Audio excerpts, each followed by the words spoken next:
Well, I want to begin my sermon today with a little bit of a content warning. This is kind of a different sort of sermon, and we're going to be talking about things dealing with death and dying and funerals.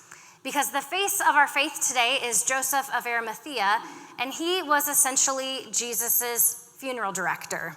He played a significant role in Jesus's burial. But if you are dealing with grief or loss in your own life, I want you to take care of yourself however you need to in these moments. If you need to step out, if you need to grab a tissue, just know that you are welcome to do whatever you need. Now, one sad fact of our society is that death is expensive. Dying is extremely costly. And those of you who have laid your loved ones to rest know what I'm talking about, because there are fees for everything. Fees for death certificates, fees to get the obituary posted in the newspaper, fees for the services and facilities, fees for transporting the remains even. And that doesn't even include the physical costs of things like flowers, a casket or an urn, a burial plot or internment niche. It can cost upwards of $10,000 for a full funeral service. And death is so painful because not only do we have to deal with the loss and the grief, but now we have to deal with this financial hardship on top of it. Now, don't get me wrong, funeral homes and funeral directors, when they are good, they are worth every penny we pay them. Quite often as a pastor, I sit across from people who've never had to deal with death before. Maybe they're burying a parent for the first time and they don't know what to do. They don't know where to begin or where to start. And I often connect them with a funeral home because those folks, that is their job. Death is their business. And the best ones do this job with care and compassion as they bring dignity and honor to the deceased and their families. Now, if I could give one sort of personal pastoral PSA or public service announcement, it would be this. If at all possible, and I know it's not always possible, but if at all possible, plan for your death. Set up a life insurance policy, put aside money in a savings account, prepay with a funeral director or a funeral home, because it's really hard when you leave that financial burden to your family. Now, of course, we can't always prepare for death. We can't always plan for it. Sometimes the death is sudden or unexpected. Sometimes it's after an accident or a sudden illness, or when the deceased is young and healthy. My heart always breaks when I see online GoFundMes or online fundraisers for the funeral expenses for a young person or a teenager that has passed away. So the reality is that death is expensive.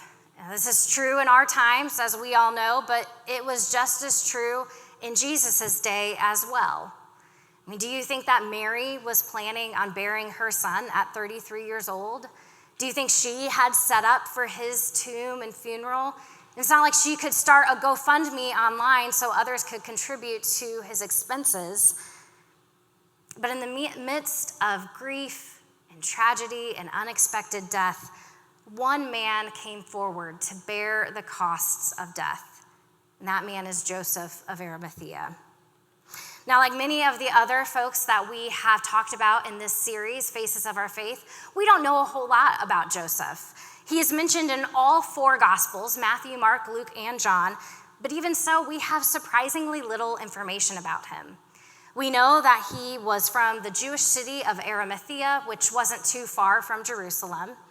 We know that he was a good and righteous man. He was looking forward to the coming of God's kingdom on earth.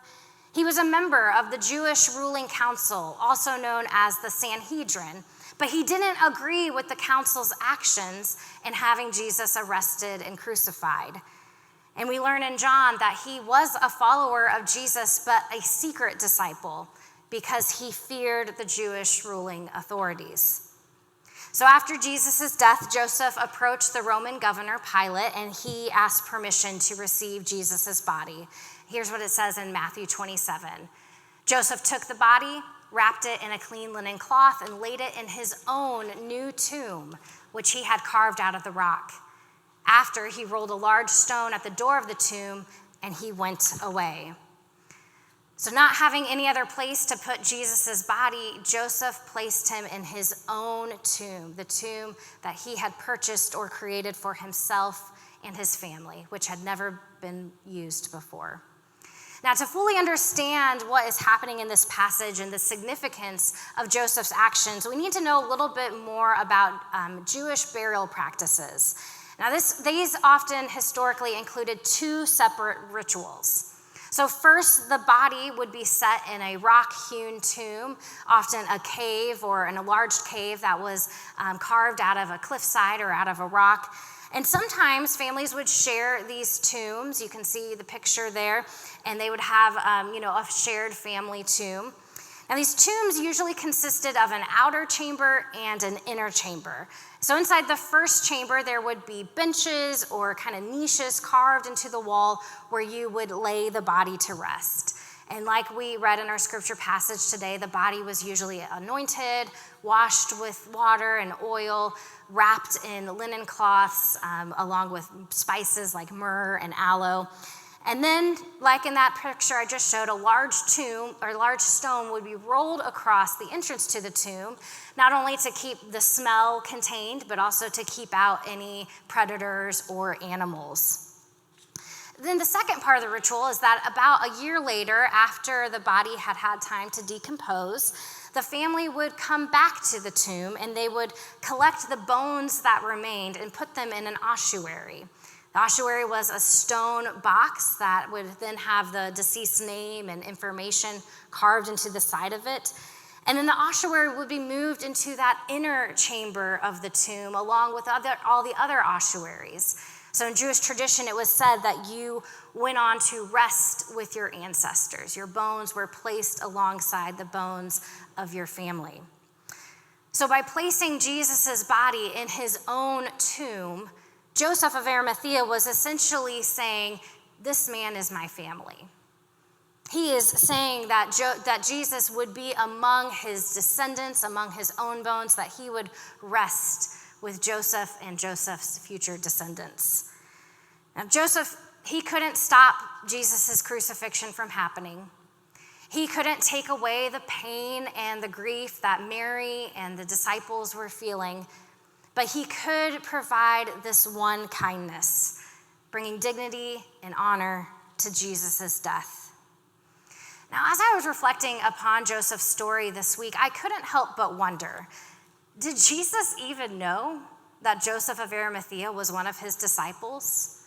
The Gospels don't tell us. There's no recording of them ever even meeting or having a conversation. How did Joseph even come to follow Jesus anyway? Possibly it was through Nicodemus, who was another secret disciple of Jesus, who was also on the Jewish ruling council with Joseph.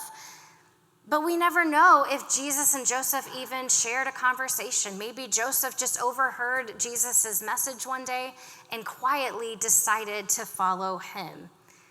I also wonder, did Jesus ever even realize the impact that he had made on Joseph's life that would cause him to do this great act of kindness, taking his body into his own tomb? Well, Joseph reminds me of so many other followers of Christ who live out a quiet faith. They aren't necessarily loud or vocal about being a Christian. They don't go on social media and brag about their volunteer work or their church involvement. They don't tell how much they give to the church or to charity. They are just quietly living out their faith in everyday, small ways. Because faithfulness, it doesn't always mean doing something big or grandiose. Sometimes it's just using what we have to give another person dignity. And often that happens when no one else is watching. And Joseph, he also reminds me of all the other people in our lives who have influenced our walk with Christ, but never truly know the impact that they made on us. For me, that person is the author Rachel Held Evans. We just read one of her children's books. Rachel started gaining traction on social media around 2012, 2013, and her widely read blog had no topic that was off limits. She wrote about faith, politics, gender equality, the Bible, other religions, growing up evangelical, being a millennial. Nothing was off limits for her.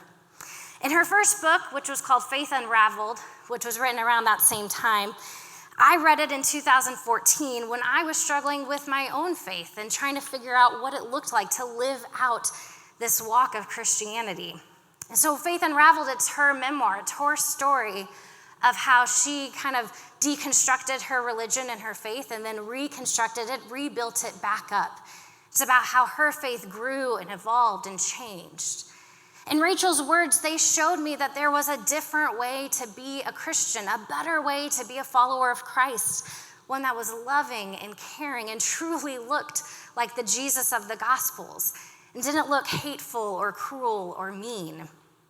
Now, I only got to meet Rachel Held Evans one time in person at a women's conference I attended in 2017, and she was gracious enough after her presentation to take time signing books and meeting those of us who came to see her. And so I only got to talk to her about 5 minutes. They like to say that you should never meet your heroes because you might come away disappointed. That was not the case for me. Rachel was just as gracious and funny in real life as she was on the page. So we talked briefly. We kind of lamented about the sad state of the world at that time. We shared some of our passions. And she wrote in my book, her latest book at that time, which was Searching for Sunday, she wrote this: "For Shannon, a kindred spirit in every sense, woman of valor." 2 years later, in April 2019, Rachel would die suddenly of an unexpected and brief illness. She was 37 years old. She left behind a husband and 2 small children. The online live stream of her funeral was viewed by thousands. I looked it up on YouTube this week. It had over 150,000 views. Those views are people a lot like me, people who didn't know Rachel personally or maybe only got to meet her briefly 1 or 2 times, but they were people whose lives she had impacted in deep and profound ways. I hope that she knew the impact that she made on so many. Joseph of Arimathea's quiet faith reminds me of another face of our faith. This one was shared by one of our members, Robert Cox, and that man is Gerrit ten Zytoff. Ten Zytoff was born in Holland in 1922, and when he was 17 years old, German Nazis invaded his country. In the midst of the abuse and the horrors that were going on against the Jewish community in Holland, Ten Zytoff and his family secretly sheltered Jews in their home, along with many other Dutch Christians. Now, years later, Gerrit ten Zytoff became the chair of the Department of Religious Studies at Southwest Missouri State University. I think it's now just Missouri State. And that's where Robert Cox met him. And this is what Robert writes. "In 1984, I was in my first year at Southwest Missouri State University. Go Bears," he adds. "And I met a man there by the name of Gerrit ten Zytoff. He was a professor of religious studies, and he became a mentor to me for a time. I think he sensed how lost I was, how hard I was searching for a God to make sense of the universe around me and a world that seemed so full of hurt. I used to take lunches with him, and he would eat his sandwich with arthritic, broken hands as we talked about world religions and the meaning of faith and the difficulty of life. One day, as we were eating lunch, he told me the story of how his hands and knees had become crippled and arthritic. He was a teenager in Holland when Hitler came to power. His family decided to take part in the resistance and smuggle Jews from Holland to freedom. They all knew the risks, but they did feel that they had no other choice if they were to follow the calling of Christ that they had felt all their lives. Gerrit, at 17, was captured by the Gestapo. He had no information to give them because the system was set up in such a way that once you dropped a family off, you had no idea where they were going to or what home they would end up in next. Nonetheless, they tortured him, to be sure. They broke his fingers and his knees, and they left him disabled for life. And 2 years later, he did manage to escape prison and return back home. Now, Gerrit could have easily been angry and mad and bitter at God for the abuse and the torture that he endured. But instead, this is what he told Robert. The God of our understanding did not promise following his call would always be easy, only that he would be with us. Robert shares that Garrett was an amazing man, humble and courageous. He passed away in 2001, and he probably never knew how powerfully he had impacted the lives of so many others. Think about the Jews that he and his family sheltered in his home, the other neighbors that he protected by not giving up any information, and students just like Robert Cox. Like Joseph of Arimathea, Garrett Tenzitoff had a quiet faith, but one that risked it all when it mattered the most. Now, we don't know much else about Joseph of Arimathea's life after he participated in Jesus' burial, but fortunately, that's not the end of the story entirely, because we know that Jesus rose up out of Joseph's tomb 2 days later, a couple days later. Joseph thought that he was providing Jesus a place to rest, but he had no idea that he was actually giving the gospel a place to begin. God called Joseph of Arimathea to use the one resource he had available to him, a new and unused tomb. And due to that obedience, God used that same tomb to be the place of Jesus' resurrection. Jesus was laid to death in darkness in a tomb meant for decay, but Jesus was ultimately raised back to life, and that tomb remained empty. So like Joseph of Arimathea, are we willing to use whatever resources we have available? Are we living out our faith in quiet ways, but real ways, helping those around us, people who may never be able to repay back our kindness? And who might we be impacting for Christ with our words, our actions, our deeds? I want to end with one more story, and this is one I saw online, and I have no idea if it's true or not. It came from an account called Global Pockets, and it's committed to sharing positive human stories, and it was submitted by a woman named Marlene from Oklahoma. And this is what Marlene writes. The funeral director called us and said, "This is a bit unusual, but there's a matter regarding your mother's arrangements that we need to resolve in person. My mother had passed away 2 weeks before. Her funeral was already over. Nothing about that phone call could be good, and I drove there imagining billing disputes, some awful clerical thing, grief with more paperwork on top." The director sat me down and said, "There's a balance on your mother's account." So I reached for my purse, but he stopped me. He says, "No, in the other direction. There's money on it, and we don't know what to do with it." I didn't understand. So he opened a folder going back 9 years. 9 years ago, my mother came in and paid for a stranger's funeral. A young man, no family found, brought in by the county, headed for the plainest ending there is. My mother had read 3 lines about him in the local newspaper. So she came in and she bought him a proper service with a real casket, flowers, and she even asked the funeral home's little choir to sing. And she attended, one woman in a chapel built for 80. The director said that she stood at the back and told him, "Nobody ever sings over a county case, but today somebody does." Then she opened an account, and every few months she made cash deposits. "For the next one," she'd say.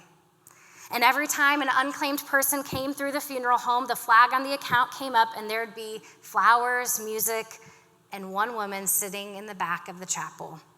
14 strangers over 9 years. We never knew, not one of us. The balance remaining would cover 2 more funerals. So the director's actual question was whether the family wanted the account closed and refunded, but I replied, "No, it stays open." My sister and I fund it now, and here's the part that undid the director, a man who I imagine is probably very hard to undo. We asked him to keep her rule.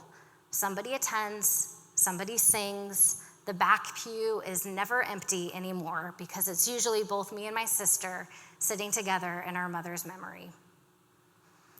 Like Joseph of Arimathea, sometimes the best thing you can do, sometimes the only thing you can do is provide dignity in death. Like Joseph of Arimathea, like Marlene's mother, there are so many followers of Christ who live out their faith in unflashy but quiet ways, never realizing the impact they might be making on somebody else's life. So may we all embrace this same quiet faith, providing dignity and grace however we can.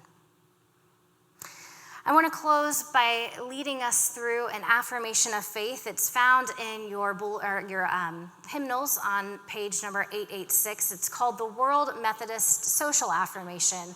And I loved this affirmation. The words will also be on screen too, because it specifically includes lines about upholding human dignity, to act in self-giving ways on behalf of others, and to share the abundance of God's gifts.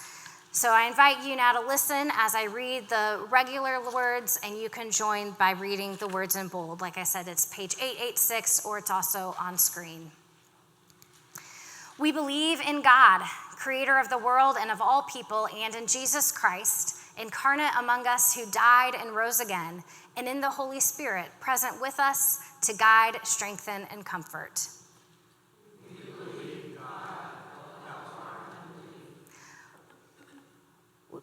We rejoice in every sign of God's kingdom, in the upholding of human dignity and community, in every expression of love, justice, and reconciliation, in each act of self-giving on behalf of others, in the abundance of God's gifts entrusted to us, that all may have enough, in all responsible use of the earth's resources.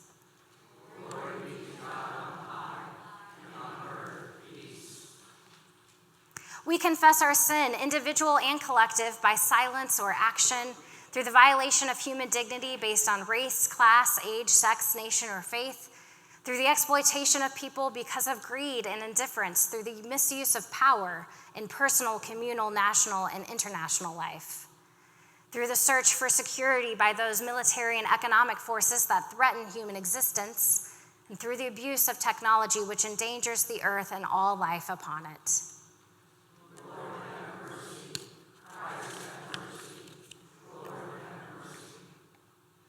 We commit ourselves individually and as a community to the way of Christ, to take up the cross, to seek abundant life for all humanity, to struggle for peace with justice and freedom, to risk ourselves in faith, hope, and love, praying that God's kingdom may come. Thy kingdom come on earth as it is in heaven. Amen. Amen.